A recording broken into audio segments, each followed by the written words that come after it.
আজকে আমি বানাতে চলেছি সিলভার কাপ মাছের কালি। প্রথমে আদা রসুন কাঁচা লঙ্কাটা পেস্ট করে নেব, দিয়ে গ্যাসে কড়াইটা বসিয়ে দিলাম। তেলটা যখন গরম হয় আমি এখানে মাছগুলোতে নুন হলুদ মাখিয়ে নিই।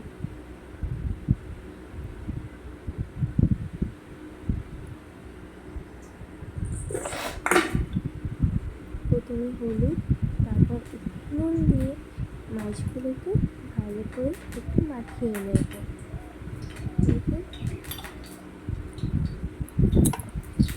কড়াইটাও গরম হয়ে গেছে, এবার মাছগুলো ভেজে নেব। খুব একটা বেশি কিন্তু ভাজবো না, হালকা হালকাই ভাজবো।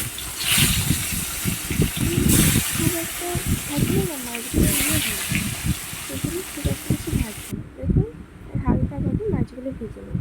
এবার ওই তেলের মধ্যে একটু তেজপাতা, শুকনো লঙ্কা আর একটু জিরে ফোড়ন দেব।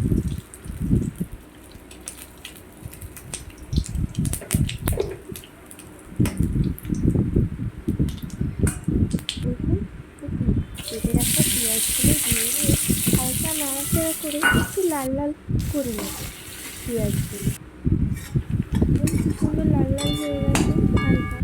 এবার টমেটো কেটে রাখা টমেটোগুলো দিয়ে দিলাম। দেখুন নাড়াচাড়া আবার করে নিয়ে এই আদা রসুনের যে পেস্টটা ছিল পেস্টটা দিয়ে দিয়েছি। এরপর আস্তে আস্তে এক এক করে মশলা দেবো। একটু হলুদ, পরিমাণ মতো নুন, লঙ্কার গুঁড়ো,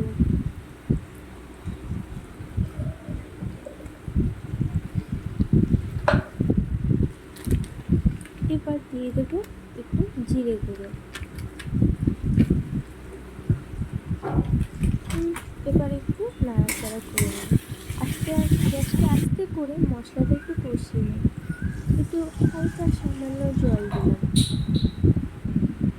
জল দিয়ে দেখুন জল দিয়ে ঢাকা দিয়ে দেবো। ততক্ষণ হোক আমি অন্য কাজগুলো সেরে নেব। কি সুন্দর মশলাটা মাছগুলো দিয়ে দেবো। আর মশলাটা হয়ে গেছে, মাছগুলো এক এক করে এই ঝোলে দিয়ে দেবো। মাছগুলো দিয়ে একটু নাড়াচাড়া করে না আবার একটু ঢাকা দিয়ে দেবো। দেখুন আবার কিছুক্ষণ পর ঢাকাটা খুলে কি সুন্দর মাছগুলো কিন্তু আমার হয়ে এসেছে তরকারিটা। এবার এর উপর দিয়ে একটু সামান্য গরম মশলা দিয়ে একটু হালকা ঢাকা দিয়ে আবার গ্যাসটা বন্ধ করে দেবো।